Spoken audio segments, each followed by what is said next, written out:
وعلیکم السلام ورحمۃ اللہ وبرکاتہ۔ محترم بھائی کہتے ہیں جی اونٹ کا گوشت کھا کے وضو لازم کرنا چاہیے، یہ میں نے سنا ہے۔ اچھا جی، کہتے ہیں اس کی وجہ کیا ہے؟ محترم بھائی بات یاد رکھیں کہ نبی کریم صلی اللہ علیہ وسلم کا جب حکم آ جائے، آپ کی حدیث آ جائے، سنت آ جائے، تو وجہ تلاش نہ کرنا شروع کیا کریں۔ اب وجہ تو نہیں تلاش کرنی چاہیے، وجہ تلاش کریں۔ وجہ نام بھی آپ کو پتہ چلے، نبی علیہ السلام کا فرمان آ گیا، بس اس پہ عمل کر لیں۔ باقی لوگوں نے یعنی علماء نے بڑی اپنے علم کے مطابق باتیں کی ہیں کہ جی ان کے گوشت کے اندر اسمیل زیادہ ہوتی ہے، کسی نے کوئی بات کی ہے، کسی نے کوئی بات کی ہے، لیکن ہم کہتے ہیں کہ نبی اکرم صلی اللہ علیہ وسلم نے جتنی بات کہہ دی ہے بس اس پہ آمین کر لیں، اس پہ ایمان لے آئیں، عمل کر لیں۔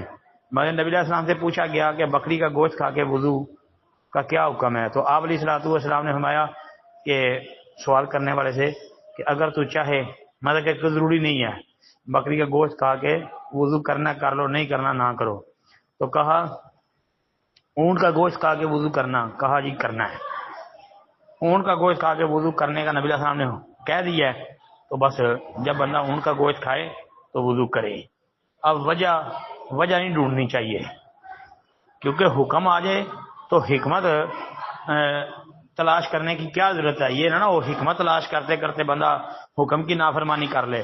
مثال اس کی، اب یہ دیکھیں سردیوں کا موسم ہو، شدت کی سردی ہو اور اتنا ٹھنڈا پانی ہو کہ ہاتھ بھی نہ لگایا جاتا ہو پانی کو، تو سردی کے موسم میں بندہ فجر کی نماز کا ٹائم مسجد میں گیا ہے اور نماز کے وقت اس کا وضو ٹوٹ گیا ہے، یعنی ہوا خارج ہوئی ہے، وضو ٹوٹ گیا ہے۔ اب وہ دوبارہ گیا ہے، دوبارہ اس نے جا کے ٹھنڈے پانی سے سردی کے موسم میں وضو کیا ہے۔ اب جہاں سے ہوا خارج ہوئی ہے اس جگہ کو اس نے چھیڑا ہی نہیں ہے، یعنی کچھ بھی نہیں کیا، بس دوبارہ وضو کیا ہے ٹھنڈے پانی سے اور نماز پڑھ لی ہے۔ اب اس میں کیا حکمت ہے؟ یہ میرا الزامی جواب ہے، اس میں کیا حکمت ہے؟ تو اس کا جواب یہ ہوگا کہ یہ حکم ہے، بس حکم آ گیا نا، حکمت کو چھوڑ دے۔ السلام علیکم ورحمۃ اللہ۔ السلام علیکم ورحمۃ اللہ وبرکاتہ۔ یہ محترم بھائی نے ایک پوسٹ بھیجی ہے جی برے حکمرانوں کے مقربین، اس میں ابو سعید خدری رضی اللہ تعالی عنہ کے حوالے سے ایک روایت لکھی ہے کہ نبی اکرم صلی اللہ علیہ وسلم نے ارشاد فرمایا ان قریب تم پر ایسے حکمران آئیں گے جو لوگوں میں سے برے لوگوں کو اپنا مقرب بنائیں گے اور وہ نماز کو اس کے وقت سے مؤخر کر کے ادا کریں گے۔ تم میں سے جو شخص ان کا زمانہ پائے تو وہ سرکاری اہلکار یا سپاہی یا ملازم یا خزانچی نہ بنے۔ صحیح ابن حبان کا حوالہ، بالکل اسی نمبر پر یہ روایت موجود ہے جی، لیکن سند صحیح نہیں ہے۔ سند کے اندر ایک راوی ہے عبد الرحمن بن مسعود جی، یہ مجہول ہے، ابن حبان کے علاوہ اس کی کسی سے توثیق ثابت نہیں ہے جی۔ بعد نے یہ کہا ہے جس طرح کہ علامہ ہاشمی وغیرہ سے کہ جی انہوں نے اس کی توثیق کی ہے، لیکن علامہ ہاشمی کی توثیق اس طرح معتبر نہیں ہے جی۔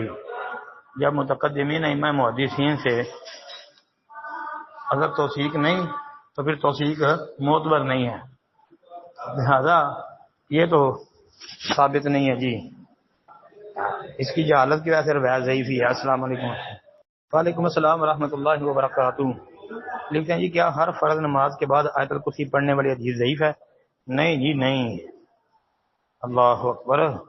یہ سیدنا ابو امامہ باہلی رضی اللہ تعالی عنہ کی بیان کردہ روایت ہے کہ نبی کریم صلی اللہ علیہ وسلم نے فرمایا من قرأ آیت الکرسی دبور کل صلاۃ مکتوبۃ لم یمنعہ من دخول الجنۃ الا الموت، جو فرض نماز کے بعد آیت الکرسی پڑھتا ہے اسے موت کے علاوہ کوئی چیز جنت جانے سے نہیں روک سکتی۔ یہ روایت امام نسائی کی السنن الکبریٰ کے اندر 9928 نمبر پر، عمل الیوم واللیلہ امام نسائی کی اس میں 100 نمبر پر، المعجم الکبیر امام طبرانی کی جلد 8 صفحہ 134 پر، اور اس کے علاوہ بھی کئی کتابوں میں ہی یہ آتی ہے۔ بلکہ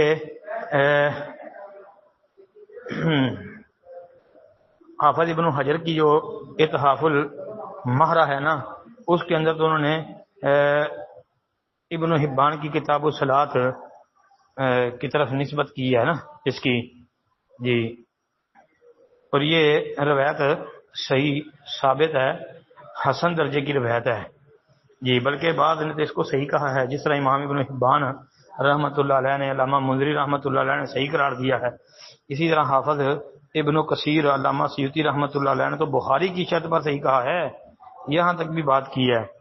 اور اسی طرح حافظ ضیاء المقدسی اور حافظ ابن عبد الحادی اور حافظ ابن حجر اسقلانی رحمۃ اللہ علیہ وغیرہ نے بھی اس کو صحیح کہا ہے۔ تو یہ روایت تو بھائی ثابت ہے، بڑی فضیلت ہے، فرض نماز کے بعد جو اذکار ہیں ان میں آیت الکرسی کو لازمی رکھیں، پڑھیں، انشاءاللہ یہ بڑی فضیلت والا عمل ہے۔ السلام علیکم ورحمۃ اللہ وبرکاتہ۔